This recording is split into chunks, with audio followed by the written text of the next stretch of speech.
行也算是一种弘法利生之旅。旅行你也可以把它规划成为呢很有灵性的、很知性的，不一定是吃喝玩乐。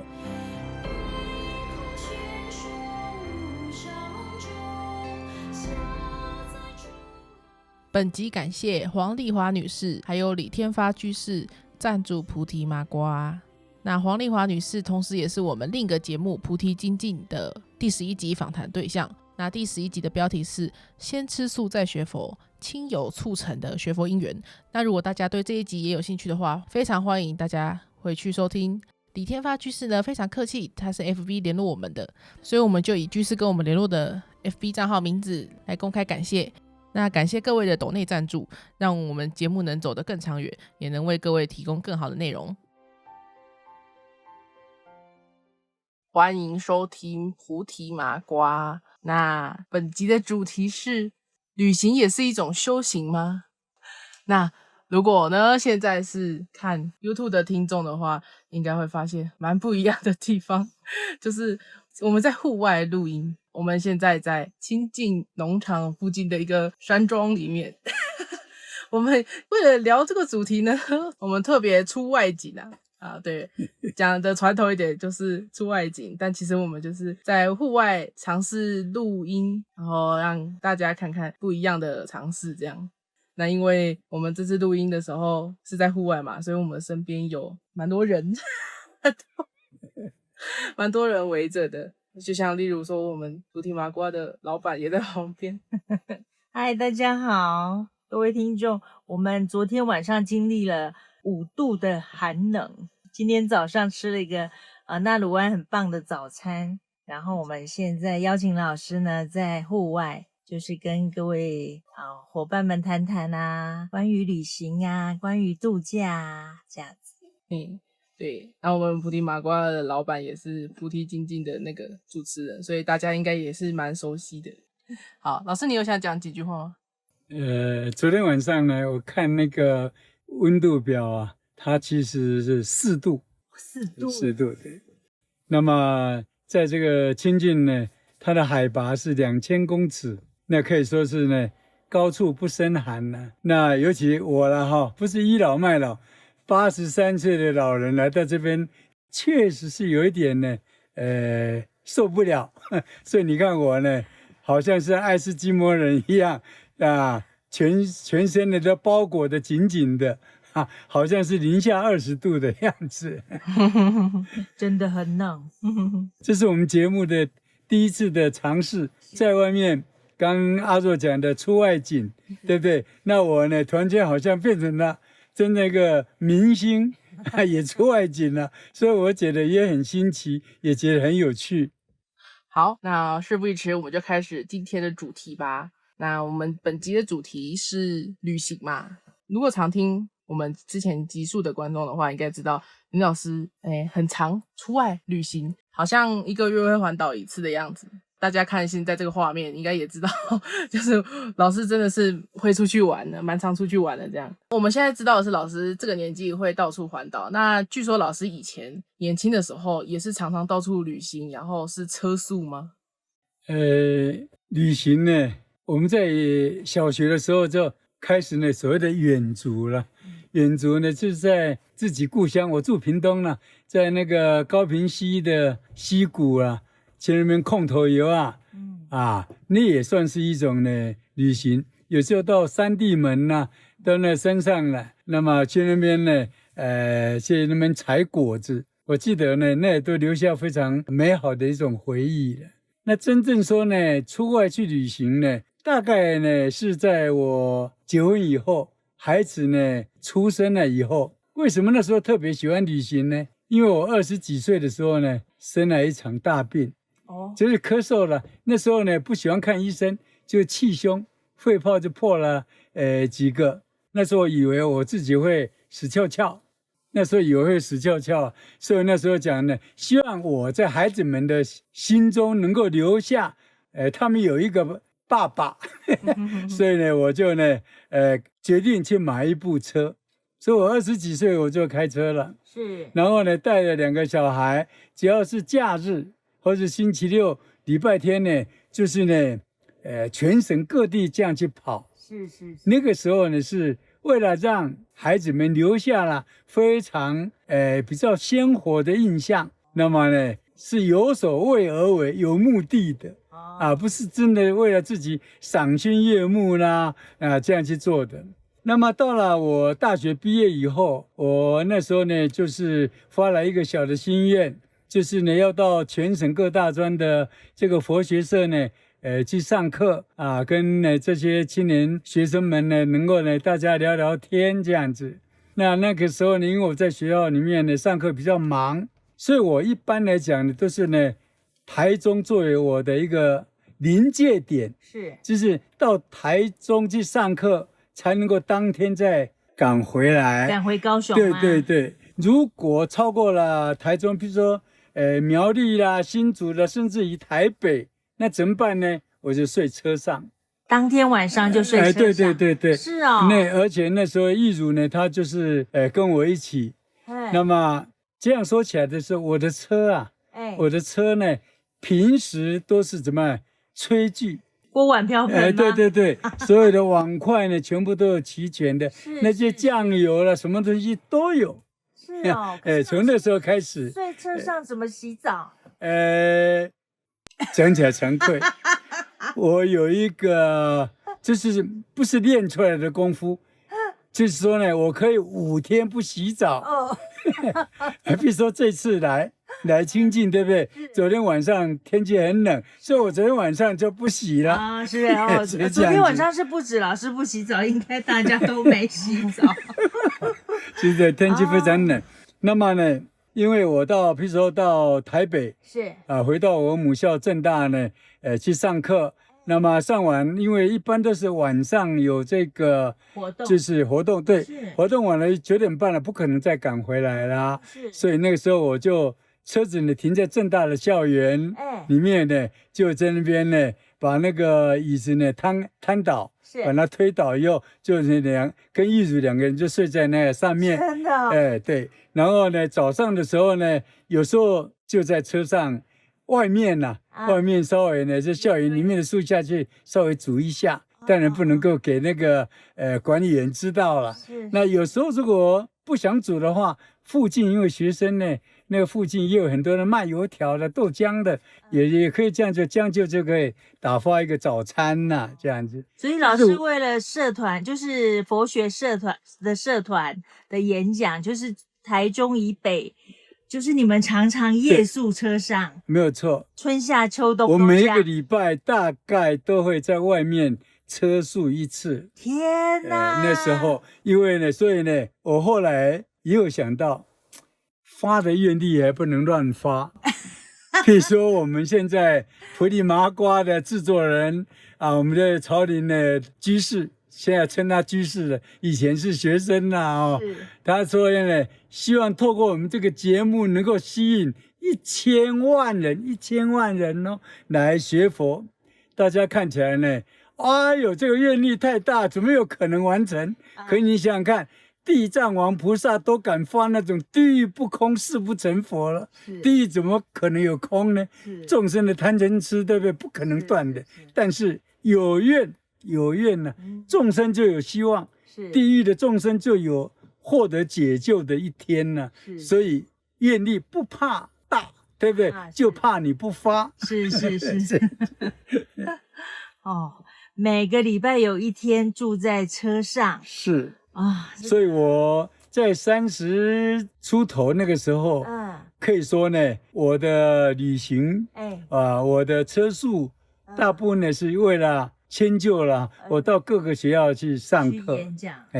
到了40岁，我曾经有一度呢移民到美国。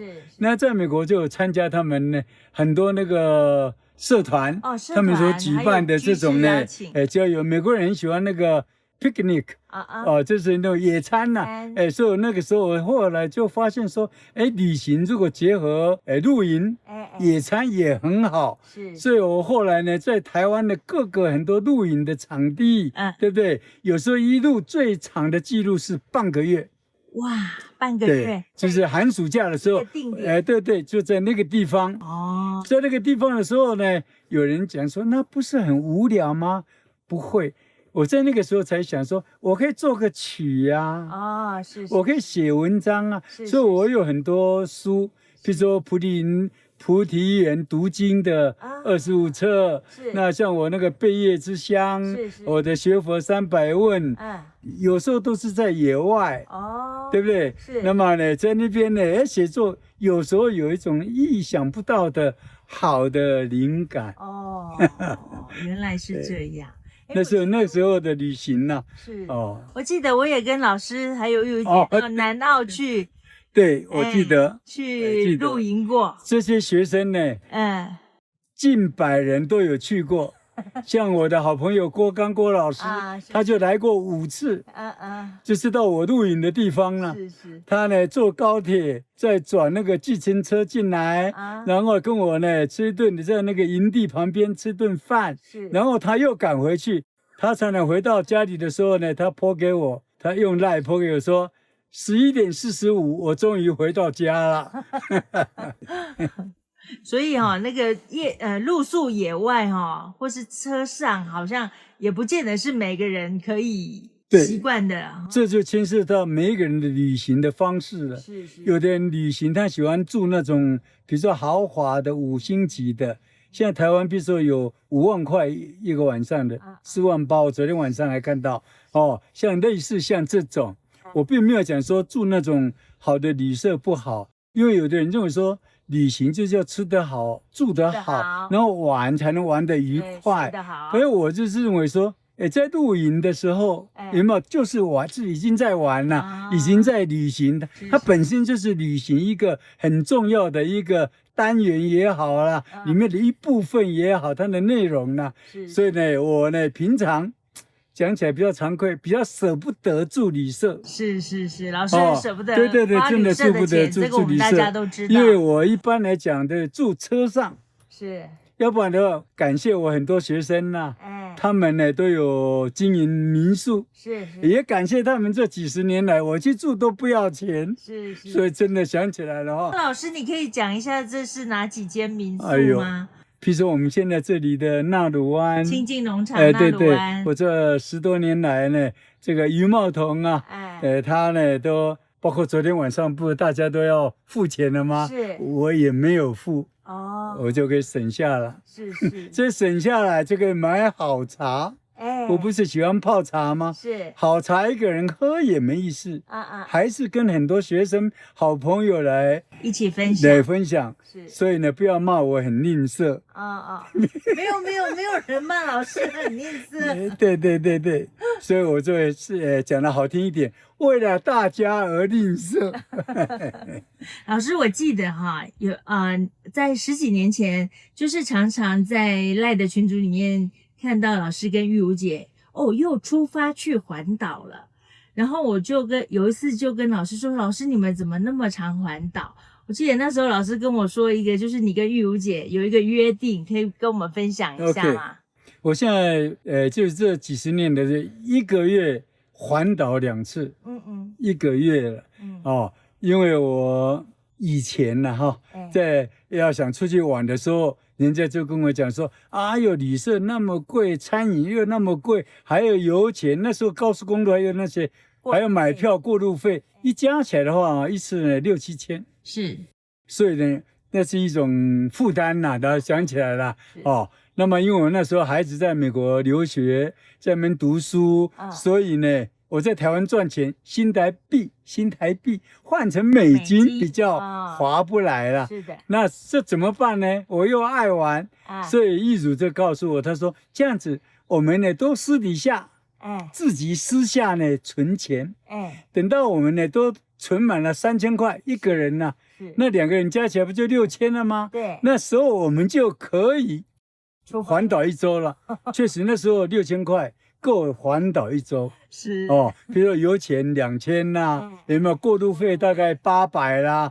然后呢，如果我们自己住我们的车上，可以省掉那个旅社的钱。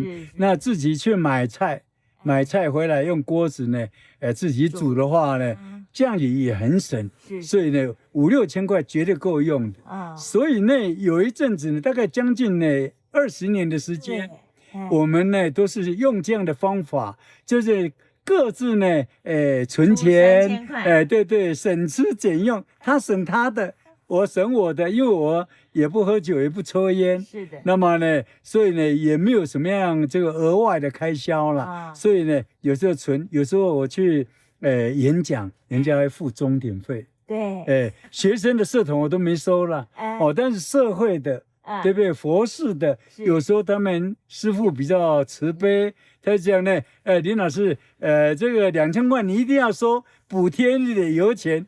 我就想，这个也很好，就撕下来存，所以1个月有2次可以这样子呢，去绕台湾1圈。哦，难怪常常看老师跟玉如姐出发环岛，好，所以其实我们真正要玩，并不用花很多的钱哦。是，底下可以谈一下，就是呢，为什么那么喜欢全台湾去跑透透呢？对对，为什么？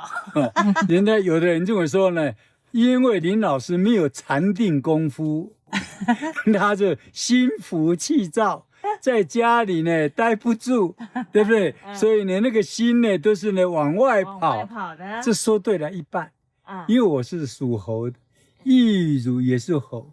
我是老猴了，他是小猴，所以我们这个猴子本来就是生性比较好动，所以呢是在那边，所以在家里的话呢，整天耗在那儿，可能也不太好。我在这边呢，要稍微跟大家呢报告一下，其实呢，旅行是一种修行，因为旅行不只是呢赏心悦目，不只是那么见广，就是等于扩展自己的见闻呐。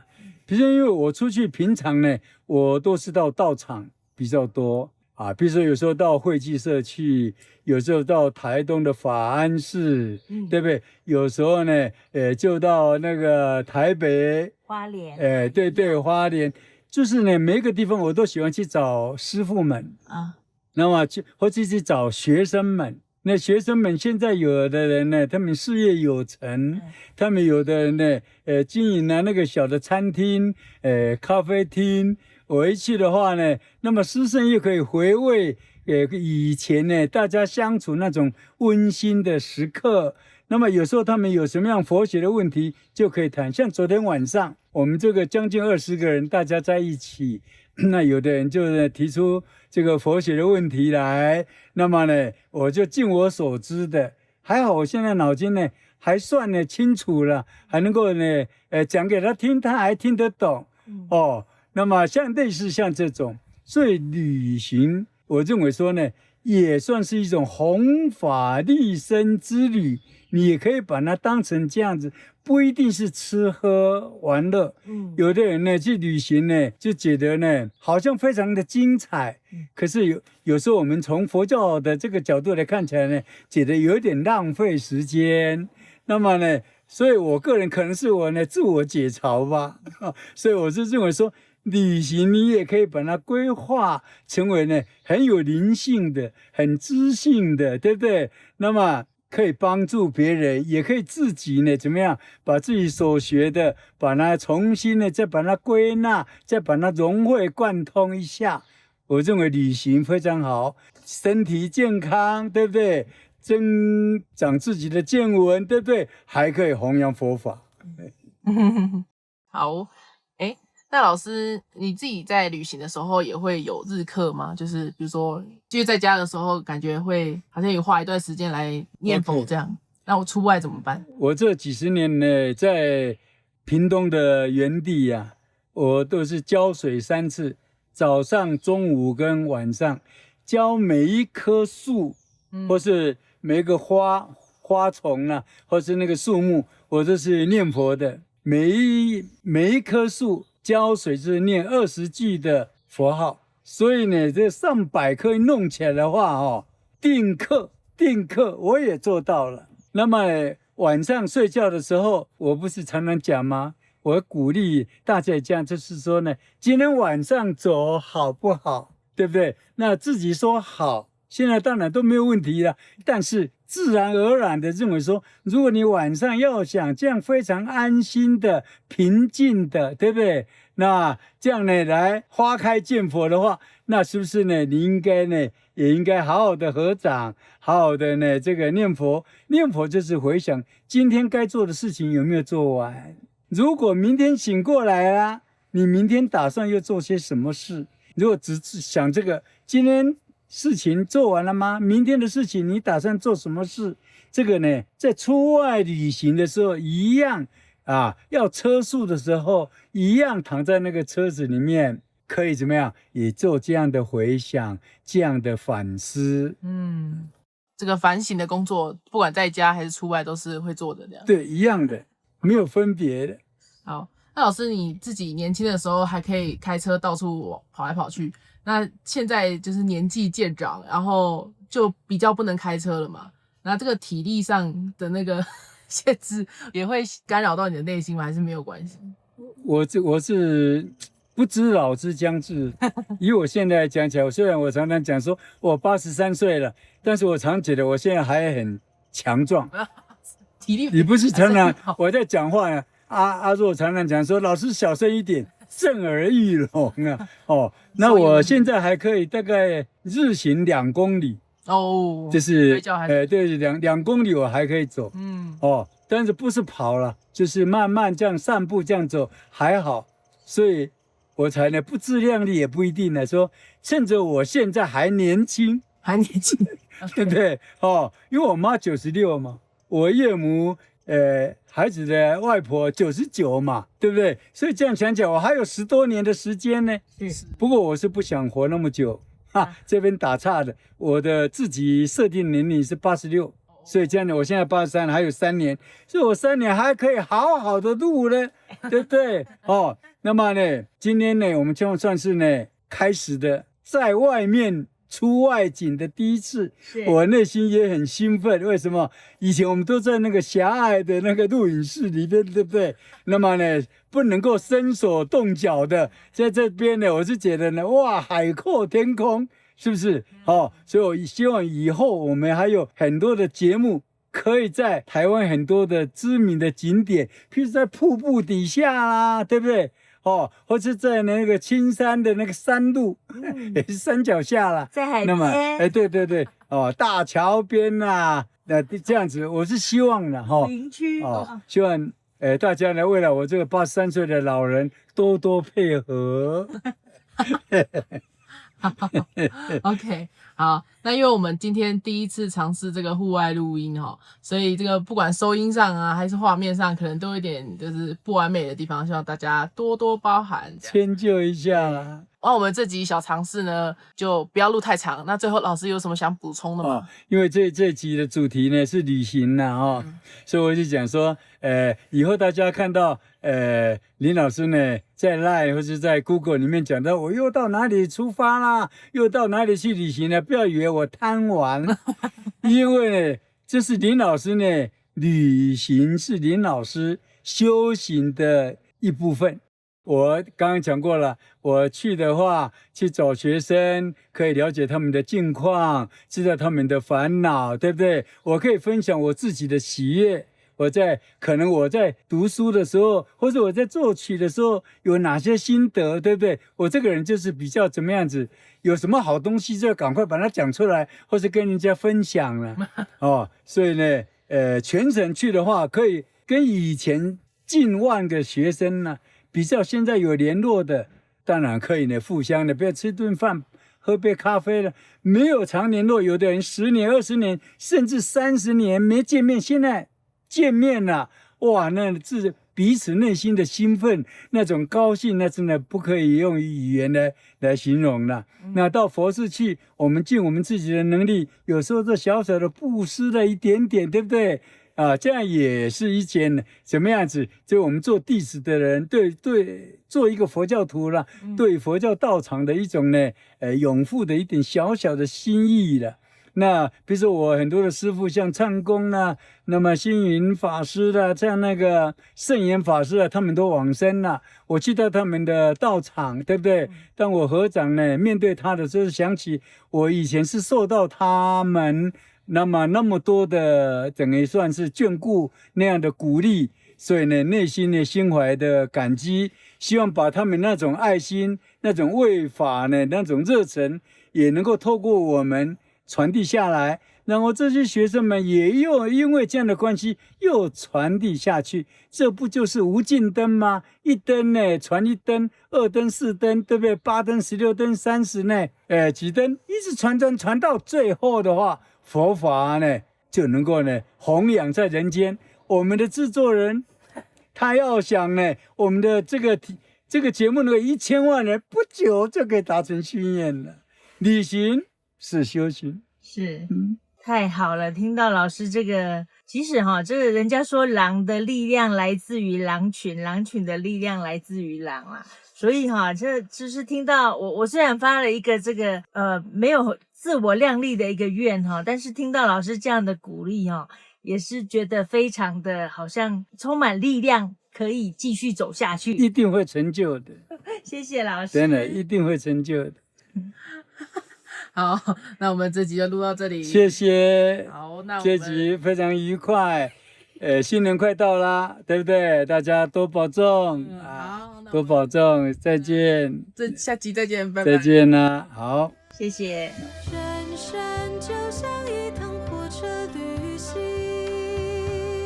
数不清楚多少痛彻共成人。我们不知道何人何时会突然上了车，我们不知道何人何时会突然下了车。来去匆匆聚散，本来就无常。走走停停，不知道终点站在何处。我们不知道何人何时会突然上了车，我们不知道何人何时会突然下了车。来去匆匆聚散，本来就无常。走走停停，不知道终点站在何处。有的是人空悲叹，承受生离死别苦；